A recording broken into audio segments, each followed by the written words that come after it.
Oi, gente, bom dia. Finalmente saímos aí da Era Vargas na nossa disciplina de História, finalizando aí esses 15 anos que Vargas ficou à frente do país, né? 15 anos seguidos, sem que ninguém interrompesse aí esses mandatos. E a gente viu que esses mandatos não foram a partir de eleições, então ele ficou no poder durante 15 anos, sem ao menos ter sido escolhido, né? Depois desse todo esse período, Vargas ele é deposto, ele perde, né, o cargo de presidente da República e o Brasil volta a ter eleições para que fosse escolhido o seu novo presidente, tá bom? Aí no que a tia passou na semana passada, lá na página 436, essa página aqui, o livro está trazendo aí alguns presidentes nessa nova república que na história se chama de República Populista. Na verdade, não é um nome muito bom para descrever esse período, mas quando se diz populista, está se querendo dizer que são pessoas, governantes, né, políticos, que têm esse apelo à ligação com o povo, né? Isso já desde Vargas. Vargas, como a gente já sabe, era visto como o pai dos pobres, né? Ele tinha essa ligação com os trabalhadores muito forte, com a classe mais pobre da sociedade muito forte. Então, essa ideia de populismo, né, de se aliar às pessoas mais pobres, virou aí meio que uma maneira de se eleger, né, de conseguir mais votos.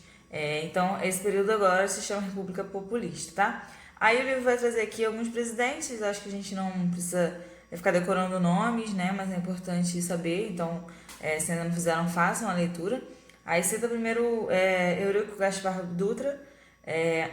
Dutra, ele criou aí a rodovia que liga Rio de Janeiro a São Paulo, né? Até essa rodovia se chama Presidente Dutra, por conta dele. Logo após, vem Getúlio Vargas novamente. Você fala, meu Deus, esse homem aí de novo. Sim, em 1951, ele finalmente é eleito, ele consegue se tornar presidente da República pelo voto popular, né? Mas esse mandato dele, vou falar um pouquinho mais de Vargas, porque é uma figura aí que a gente já teve, né, bastante contato.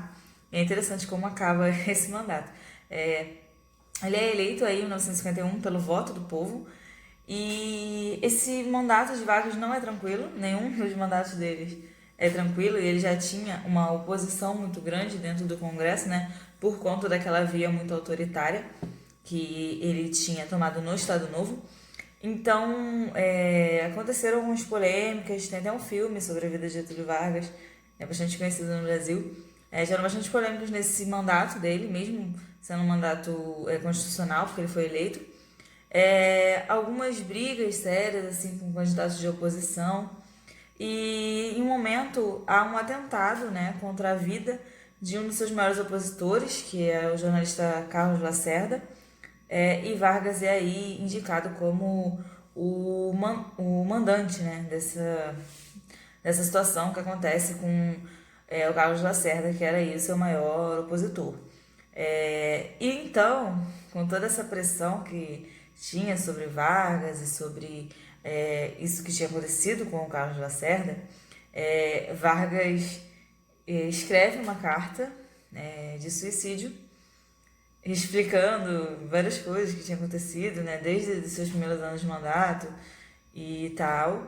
E Vargas se suicida, Vargas tira a sua própria vida. E nessa carta ele deixa uma frase, que é a frase mais conhecida dele, né, que é o saio da vida para entrar na história, né? E ele até hoje, né, considerado dos, mas talvez o mais importante presidente da história do Brasil. E ele deixa aí o mandato com uma carta de suicídio, né? Ele tira a própria vida. E é isso, sobre Getúlio Vargas, aí acaba essa novela Getúlio Vargas na história do Brasil, esse político realmente que a gente não consegue muito bem decifrar, entender quais eram as verdadeiras intenções de Vargas ali no poder. Aí logo depois o livro traz aqui João Café Filho, né, que é o que assume após Getúlio Vargas. Já indo para a próxima página, aí a gente entra num presidente também extremamente importante para a história do Brasil. Só voltando um pouquinho de Getúlio Vargas, que nesse governo de Getúlio Vargas agora, onde é criada a Petrobras, né, que é a maior empresa brasileira, e também criada a Vale, né? Hoje a Vale é conhecida muito mais pelos seus desastres ambientais, né? Em Brumadinho, em Mariana, mas a Vale é uma companhia, era pelo menos uma companhia muito valiosa do Brasil. Ela é criada como uma empresa pública, né? Ela vira uma empresa privada há alguns anos atrás, né? Então esses desastres que aconteceram, essas é, coisas ruins, as faltas de manutenção e tudo não aconteceram no período que a Vale era uma empresa pública, tá? Uma empresa do governo. E aí, depois, enfim, a gente já falou, né? João Café Filho. E depois a gente chega aí em Juscelino Kubitschek, né? Que provavelmente vocês já ouviram falar também esse nome, porque foi um presidente também bastante importante na história do Brasil. Ele assumiu em 1956 e o projeto Juscelino é crescer 50 anos em 5. Esse é o slogan da campanha dele, né? Crescer 50 anos em 5. E com isso, ele investe muito em ferrovias, mas na verdade muito mais em rodovias, né? As estradas, tem muita obra em estradas, né? Muitas pessoas ainda criticam bastante essas obras de Juscelino porque ele investiu pouco em ferrovias, né? Ferrovias são os trens, né? Então a gente sabe que chegar de trem em qualquer lugar é bem mais rápido que chegar de ônibus ou de carro. Então há muitas críticas porque ele investiu muito em rodovias, né, que são as estradas, e pouco em ferrovias, que são os trens, mas mesmo assim foi um grande crescimento aí nessa locomoção dos lugares aí dentro do nosso país, né? Juscelino também teve aí uma brilhante ideia de que agora a capital não deveria mais ser no Rio de Janeiro, né? A capital do Brasil até então era o Rio de Janeiro. Isso em 1956 ainda, então isso é bastante recente. A capital era o Rio e tinha-se uma ideia de que como o Rio, a gente já estudou isso também em geografia, né? O Rio é uma região litorânea, ele fica ali na beiradinha ali do mar, né? Então seria um local perigoso caso houvesse algum ataque estrangeiro. Então Juscelino transfere aí a capital para Brasília, que fica ali no centro-oeste, para dentro do país, né? Sai das margens ali dessa região litorânea, colocando mais para dentro do país, que seria aí um local mais protegido, talvez, de invasão externa, né? Então, tem a Constituição de Brasília, tem toda uma arquitetura moderna, diferente, né? Esse é um período onde o Brasil estava passando por um projeto de modernização mesmo, né? De questão de beleza, assim, de que ficasse uma coisa mais moderna. Isso aconteceu no governo de Juscelino Kubitschek. Também Juscelino Kubitschek tem uma série sobre a vida dele, sobre o governo dele. Então, se vocês se interessarem, também é interessante, tá? Depois de Juscelino, Juscelino teve esse projeto de crescer 50 anos em 5, né? E ninguém cresce 50 anos em 5 sem deixar um monte de dívida para trás, né? Porque ele fez várias obras, como a gente já falou, né? Das estradas, das ferrovias, e construiu uma capital, construiu Brasília, né? O Distrito Federal. Então, gastou-se muito no governo de Juscelino Kubitschek. Então, os anos que ele ficou no poder foram tudo lindo, sabe? Tudo muito bem desenvolvido e tal. Mas quando ele sai, ele deixa uma dívida imensa para quem vai pegar aí o governo. E esse presidente que assume se chama Jânio Quadros. Jânio Quadros, ele tinha o slogan de varrer a corrupção. Era o tal do varre, varre, vassourinha, vamos varrer a corrupção. Ele sempre tinha uns slogans assim meio engraçadinhos nessa época. Jânio Quadros fica aí na presidência por pouco tempo, ele acaba renunciando. Ele diz aí que forças estranhas se organizavam contra ele. E ele também um fato bastante que a história ainda não conseguiu resolver, essa renúncia aí do Jânio Quadros, né? Ele tinha pouco apoio político, né, nas câmaras, mas ele não tinha uma ameaça de que fosse tirado do poder ou algo assim.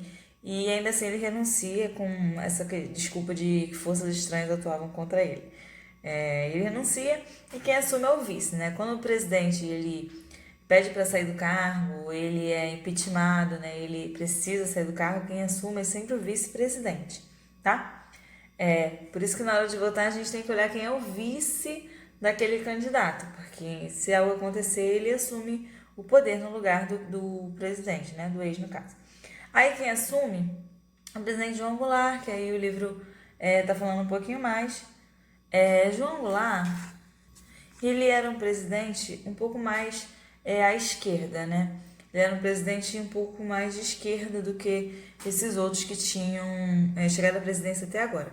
E como a gente viu lá em 37, né, com Getúlio Vargas, esse medo da ameaça comunista, né, que a esquerda ia tomar conta, poderia tomar conta, esse medo, ele começou com Getúlio Vargas e ele nunca acabou. Até hoje a gente escuta coisas, a gente escutou bastante coisa durante... vocês não vão lembrar porque vocês são muito jovens, mas os pais de vocês com certeza, né?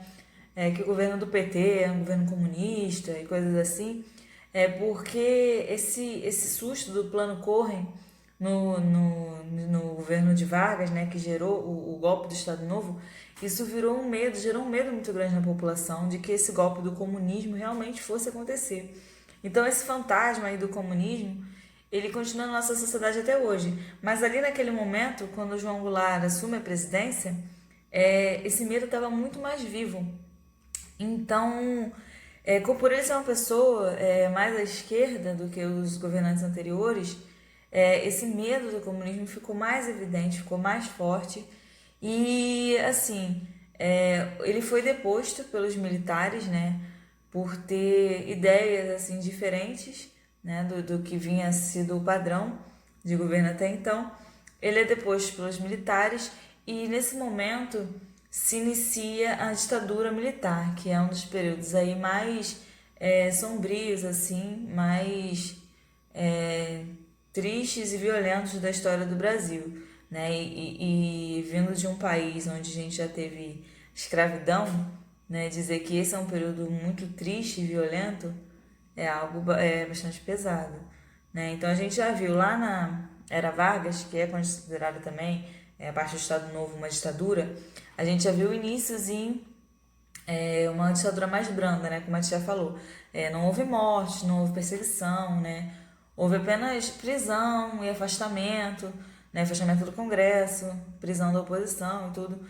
Mas a gente vai entrar agora no assunto da ditadura militar, que a gente vê que além da perda de direitos básicos, né? Como a oposição, os partidos políticos, a gente vai ver também que a violência vai ter um papel fundamental nessa ditadura, tá? Mas antes de se aprofundar nesse momento aí da história, o livro está trazendo mais informações e de forma mais detalhada o governo de Juscelino Kubitschek, né, que como a tia falou, foi um governo também muito importante para a história do Brasil, pois trouxe um desenvolvimento econômico, né? Então o livro vai estar trazendo aí para vocês um pouco mais sobre essa transferência, né, da capital do Rio de Janeiro para Brasília e também sobre essa industrialização do Brasil e a criação de ferrovias, de rodovias, essas construções, tá? Então vocês vão fazer a leitura, realizar as atividades e a gente encerra aqui esse conteúdo do segundo bimestre, que foi a Era Vargas, né? Essa segunda república do Brasil, né? Que a primeira foi a República Velha, pós-independência, pós-independência não, perdão, pós-proclamação da República. E a gente começou lá na Segunda República, Era Vargas, e agora a gente vai entrar numa nova fase, no terceiro bimestre, que é a ditadura militar, mas o livro detalhou um pouquinho mais alguns acontecimentos aí dessa República Populista, tá bom? Então é isso, beijinhos e até semana que vem.